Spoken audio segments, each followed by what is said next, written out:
warahmatullahi wabarakatuh. Waalaikumsalam warahmatullahi wabarakatuh. Baik teman-teman semua, pada pagi hari ini kita mempelajari tentang bab 4. Bab 4 di sini kita mempelajari tentang buku fiksi dan non-fiksi. Mari sama-sama kita melihat perinciannya ya. Yang pertama fiksi. Teman-teman sekalian, yang pertama adalah pengertian fiksi. Pengertian fiksi adalah sesuatu yang berisi gagasan, ide, dan perasaan penulis yang bersifat imajinatif. Jadi, buku fiksi ini adalah suatu karya yang tidak bersifat nyata atau hanya sekedar imajinatif. Yang kedua, dari fiksi adalah ciri-ciri. Ciri-ciri fiksi antara lain adalah abstrak dan gaya bahasa. Ciri-cirinya menggunakan gaya bahasa.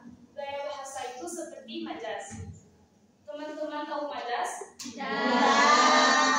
Jadi majas itu kata singkatnya adalah plesetan kata-kata. Kata-kata yang diubah menjadi suatu perumpamaan. Dan yang kedua adalah bahasanya konotatif. Bahasa konotatif adalah bahasa yang tidak sebenarnya terjadi. Oke, next kita lanjut kepada struktur.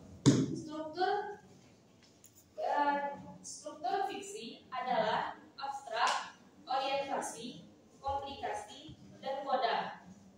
Jadi teman-teman, di dalam buku fiksi ini berisikan abstrak, orientasi, komplikasi, dan koda. Oke, kita lanjut saja teman-teman ke contoh. Contoh buku non-fiksi ini. Contoh buku fiksi ini antara lain seperti novel, cerpen, dan komik. Oke, kita lanjut ke materi yang kedua dengan non-fiksi.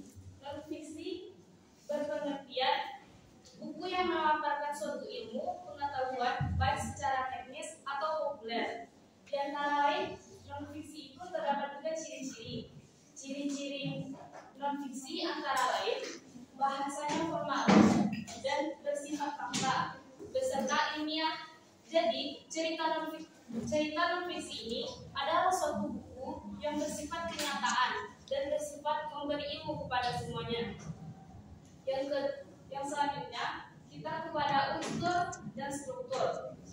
Unsur dan struktur karya non-fiksi ini sama seperti cover, sistematika, bab, judul, rincian, dan isi dan bahasa yang digunakan.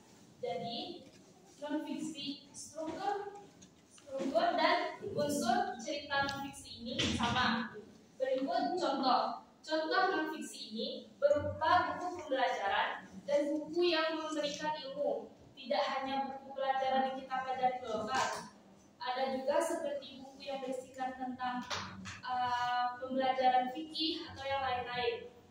Oke, mungkin sekian saja pembelajaran kita pada pagi hari mengenai fiksi dan non-fiksi. Sekian dari saya di dalam